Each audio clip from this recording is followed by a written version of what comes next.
Hey, what's up team? I'm Dave Letele, aka the Mighty Brown Buttabean, and I'm here on Burning Bridges. And it's funny when you see the name Burning Bridges, I get told sometimes, stop burning bridges. But it's great to meet you, brother. Yeah. Appreciate it. Let's go. We're here in Auckland, Dunedin, and we're with the man himself, Dave Letele, the Buttabean. Thanks for being here with us. It's been an honour to come meet you. You're my big fish to come and meet. And we've been asking people on our journey over here in Aotearoa what healing means to them. So what does healing mean for you? Oh, geez. That's a really deep question. I sort of thought more about it as we've been sitting here for the past half hour talking. What does healing mean to me? Oh, man. If I relate it to, I guess, to my own journey, there was an interview we done, and it was with Moana, the Moana Jackson show. And it was on my father, talking about his journey and the mahi they do with Grace Foundation, which is amazing. And part of that obviously was our relationship. And so they came to our gym in Manukau and we sat down.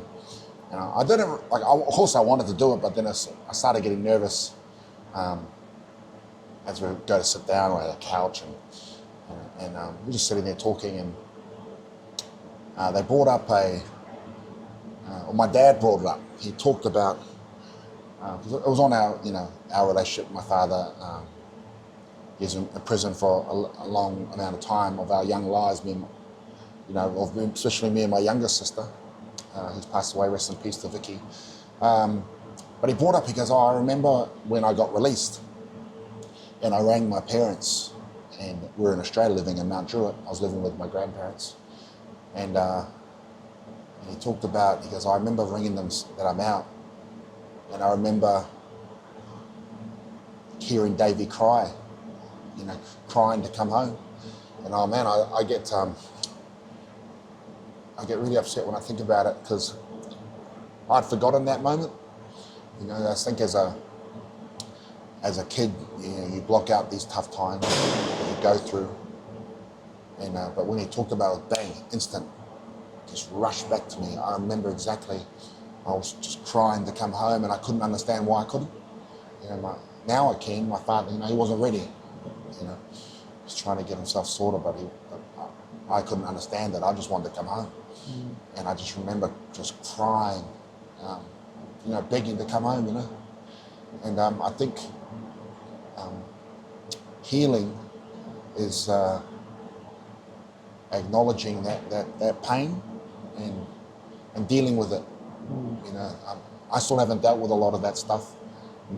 Me and my father, we've only really talked about those things a couple of times on interviews, So I think for healing for me is dealing with those past trauma and not have it affect you, in a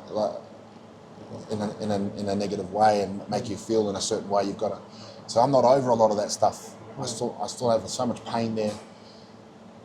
And a lot of anger too, and I think healing is fully getting over that and moving forward with your life and also with your the relationship they have with your whānau, So I think that's what healing is for me in relation to some of the trauma that I've gone through. Yeah, thanks for sharing that with us.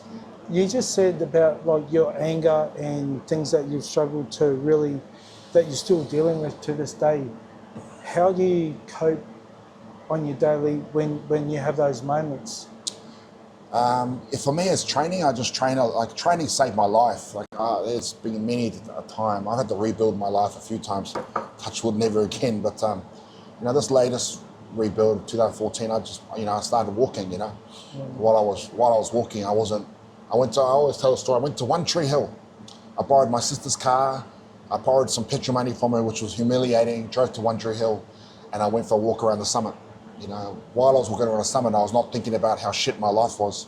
I was thinking about this is a steep hill. Why did I choose this place? It was a lot easier when I was younger playing league, and that's when I thought, man, at the end I had the natural endorphins, exercise running through my body. I felt better.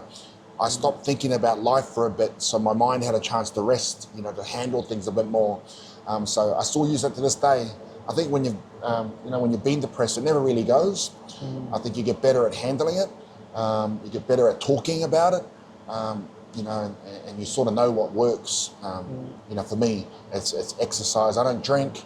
I don't do drugs. My sort of going to the pubs, coming here with my mates, having a good session, having a protein shake after, and just talking, and that's what gets me through.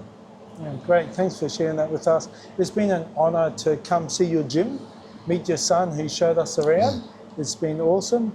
And just for those watching and listening to this, my big fish was Dave Letele. I wanted to meet him. I reached out to him, didn't expect to get a response at all. The following day, I got a reply. And for someone like you to give the time to a stranger, and just wanting to come meet you, and you give the time of today to come back down to your gym on your whānau day. I know you spent the day with your family, and still to come down and meet up with us. We really appreciate your time, and much love. Thank you so much. Just on that, bro, I know you're going to be in that space too, where people are going to be looking up to you and the stuff you're doing, and you'll pay that forward. I never forget. And that's the thing to anyone watching. When you're working your way up, never forget the struggle, the grind, and never forget what it was like. So that when people ask you, what's the big deal? Give them the time. Yeah. Thank you, bro. No, thank you. Ngami. Bro.